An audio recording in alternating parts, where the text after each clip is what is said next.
Hello, my name's Gail Wagner, and I'm here to show you a preview of a show that I'll be hosting called The Arts Closet.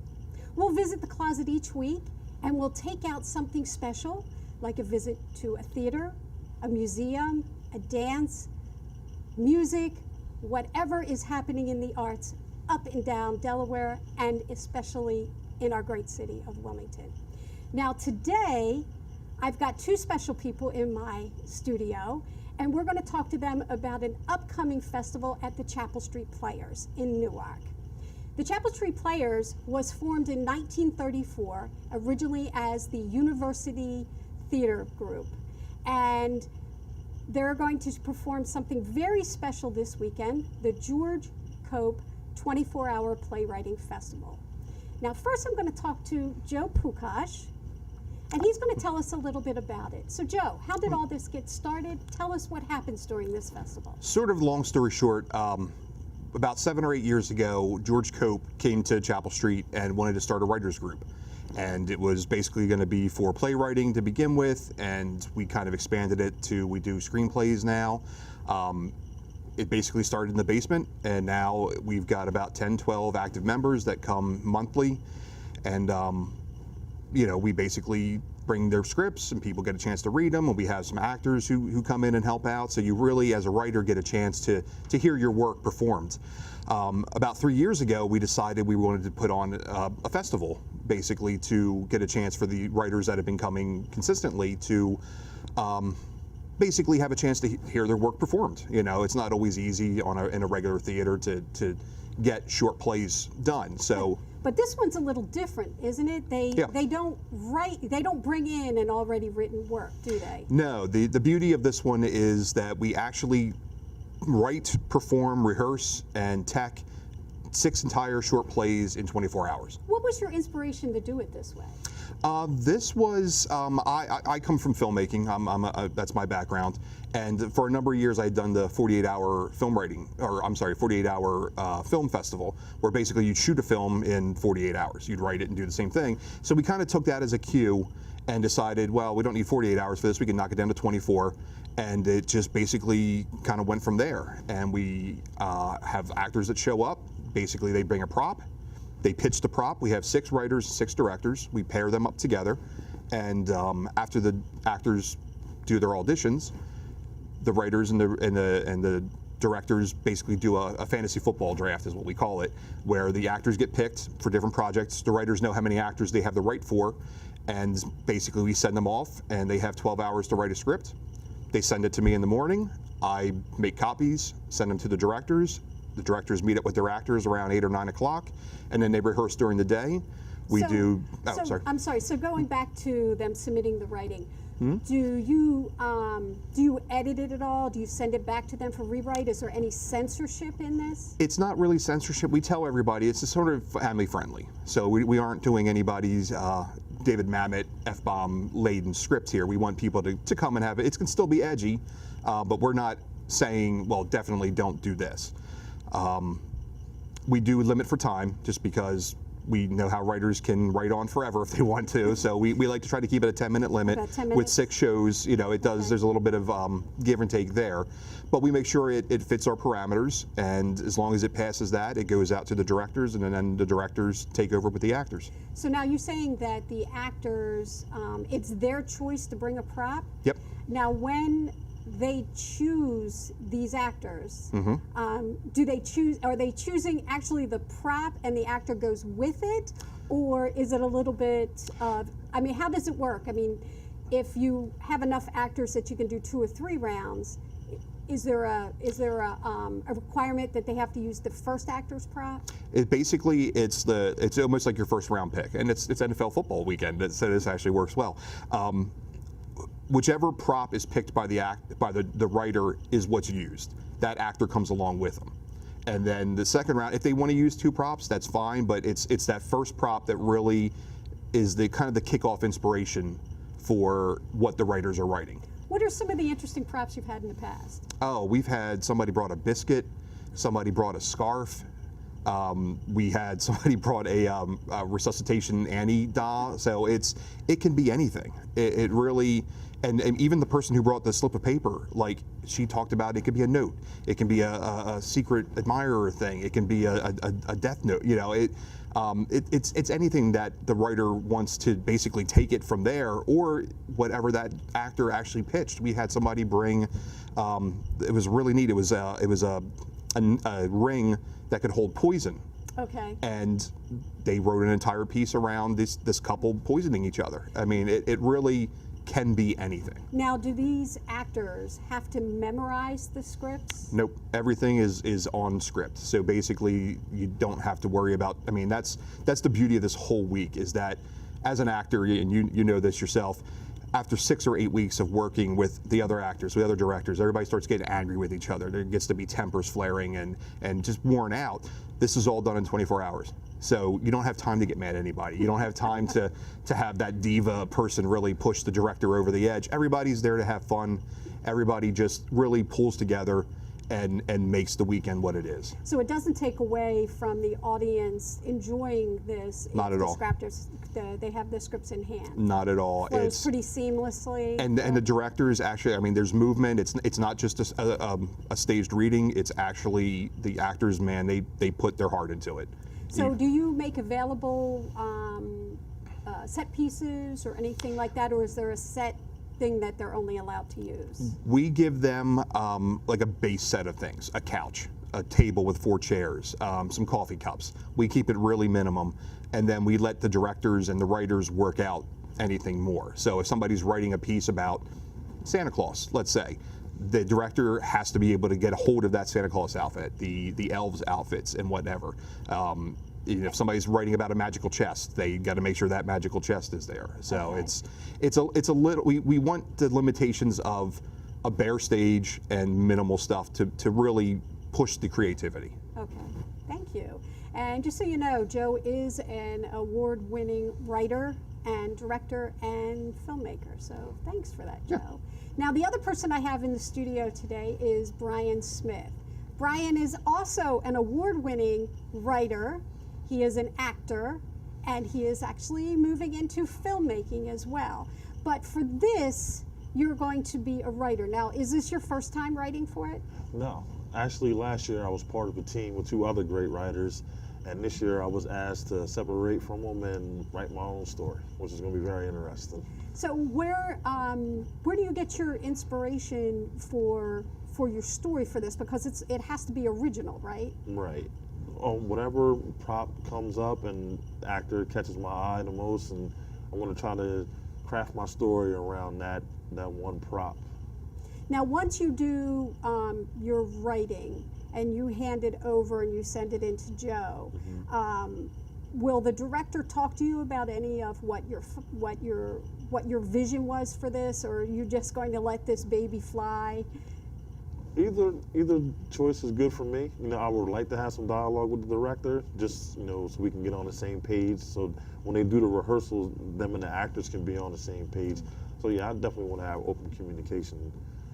Yes. I could actually, we do have a rule in place that once the writer is done writing and handed off to the director, it is the director's piece. Okay. They can confer, But it becomes their vision. it basically you say, okay, director, this is your script now, you do it. Yeah. And that way it cuts down on, well, suddenly now the writer's saying, well, this is how it's supposed to. Okay, that makes sense. You know, it's the old too many cooks in the pot. kitchen, Yeah, yeah. it's. That So. makes sense. Well, that's So now last year when you wrote it, were you up all night? Yes, I was. We were in Denny's till 3 o'clock in the morning. I think I went to sleep about 5 and then woke up and was like, thank God I don't have to act or direct, because I probably wouldn't have been as good to anyone that day. But we had a good time. Now, is there a certain genre that you like to write? Right now, it's mostly been action, but I want to venture into everything, because I feel as though if I limit myself, I won't get any better. So I definitely want to touch every genre that I can. What was the first thing that you wrote? That was staged. Yes. The first thing I wrote that was staged was a play called Meant to Be, which you were in and won an award for. I happen to win an award for it. But yeah, that play was inspired by I don't know. I think I just looked at my laptop and I had 3 words. I had prison, love, and I think the other one was the devil or something. So I just crafted that story around that, and it ended up being pretty decent. Now, when you talk about you I don't know if you mentioned Next, which is where some of this born out of, and are you part of that Yes. as well? Mhm. So, are there writing prompts that are given so that you can get an idea, or what do you do? Do you read each other's? I mean, do you get an idea and then you put it to paper and then maybe let other people read it, or what is your process for this? For when it comes to Next, yeah, I just write something and I'll bring it down there. Like I've been able to bring something every month since I've been there, and I think I've been there a year now. So yeah, I just look at my laptop and say, what am I going to write to entertain everyone today? Now, And do you get write. an idea, like something you see or something you see happen in the news, or just an idea pops in your head?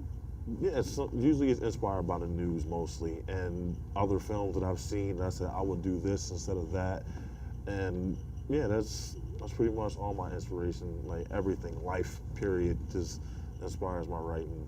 So now this year, are you going to have anyone that you can kick ideas off of? Because last year you said you were part of a team, For a team. and there was 3 of you. Hmm. So you got to kick the ideas around to each other. Right. So this go around, I'm going to try to do it myself. I want to take that challenge on and see if I can produce just as good a story as we did last time. Now, when you get done writing it, do you go back and read it again? Do you hand it off, or what's your process on that? I plan on reading it again and again and again, and probably till the sun comes up. We have the deadline's 5 o'clock that we have to submit it by. I think six or Oh, 7. It even gets better.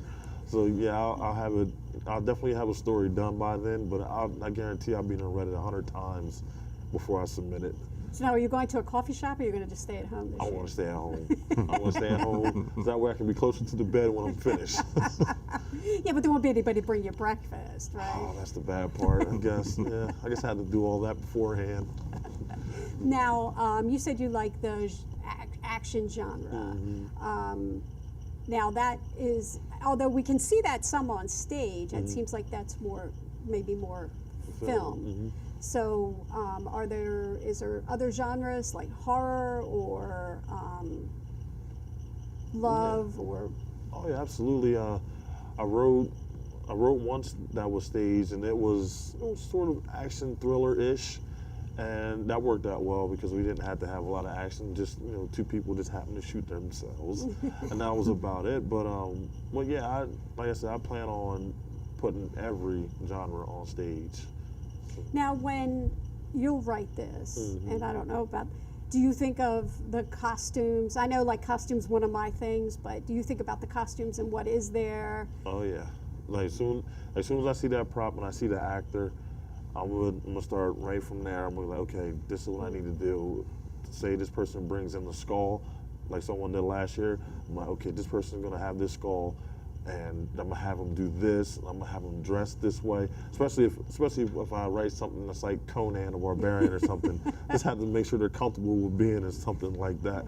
But yeah, it's gonna be a lot of fun. Now, Joe, when you start the draft, are the teams, they go in order? Is it just a random order that you pick, like by numbers? we basically try to keep it random. We'll basically we put the directors' names in a hat or something, and we let the writers pick them out. So that's completely, random. And then I think what we've been doing is whatever order we pick is the numbered order, and we do a snake draft for people who are familiar with that. So 1 to 6, and then we come back 6 to so that way it's not the first pick's getting all the best people. I mean, that's very subjective, obviously, but it's worked out so far. So you said it's so you prearranged 6 directors, 6 writers. 6 directors and 6 writers have already been picked and spoken so for. they're ready to go. But your actors are whoever shows up. Basically, actors we've had a nice build from year to year, and and that also dictates how many people the writers can have. So we've had basically been able to do 2 or 3 person shows. We're always hoping to be able to push it a little bit further.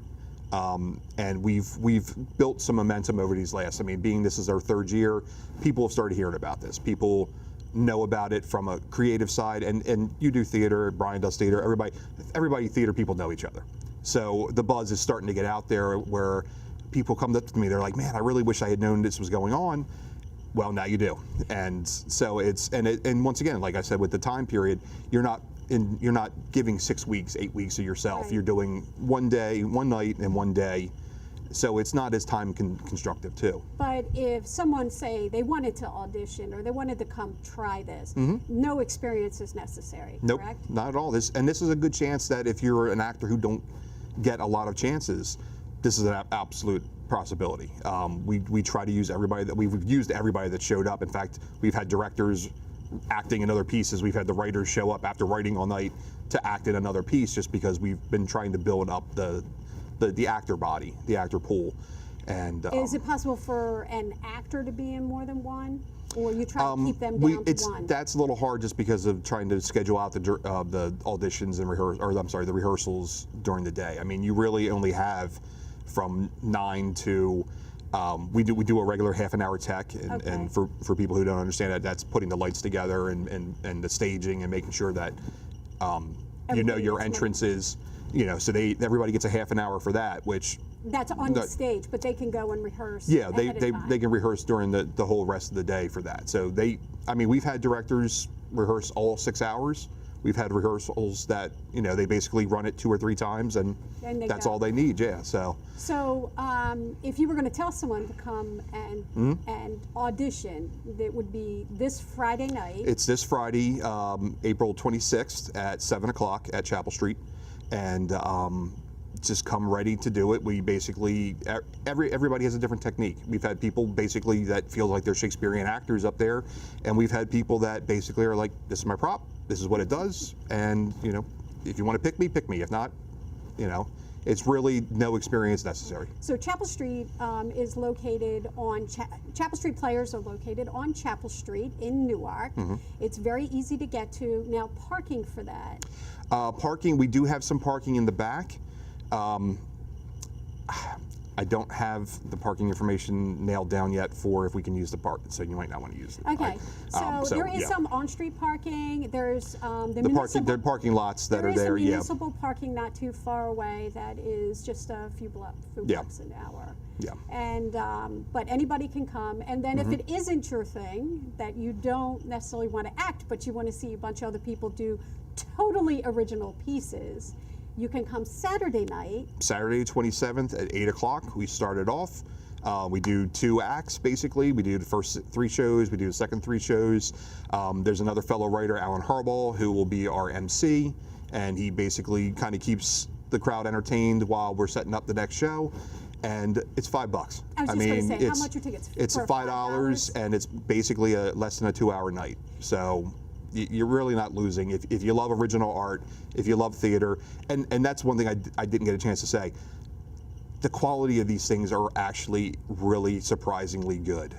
You think with something like this where you're writing it in 12 hours, you're throwing it together, these things have been winners. I mean, these things have been powerful. You've seen comedy, you've seen drama, you've seen horror, Santa Claus, having an affair. I mean, it's really amazing what these guys have come up with. It's not some high school production, and nothing against high school, like you expect it to not be what it is. You would expect it not to be in such a short period, but you have a lot of talented people who actually bring stellar things to the table. And we have, the people that are working, the writers have written other stuff. We have award-winning writers. We have directors who have done 20 years in the theater. We've had, it's not a bunch of kids throwing together a show for mom and dad in the backyard. You're seeing some amazing filmmakers or writers and directors and theater people putting out a good show. Now, speaking of kids, is there any age limit on who can audition? We do keep it 18 and up, just because we don't want to have to deal with the parental unit of having it's a safety issue. You have to have that thing, and so we do cap it at 18. So you do have to be over. You have to be 18 or over to audition. Yeah. Okay.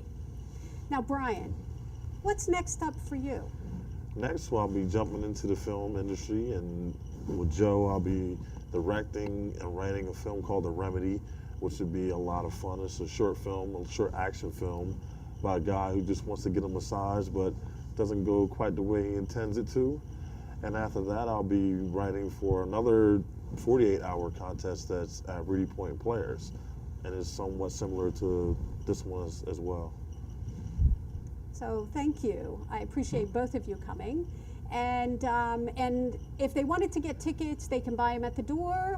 Yep, buy them at the door.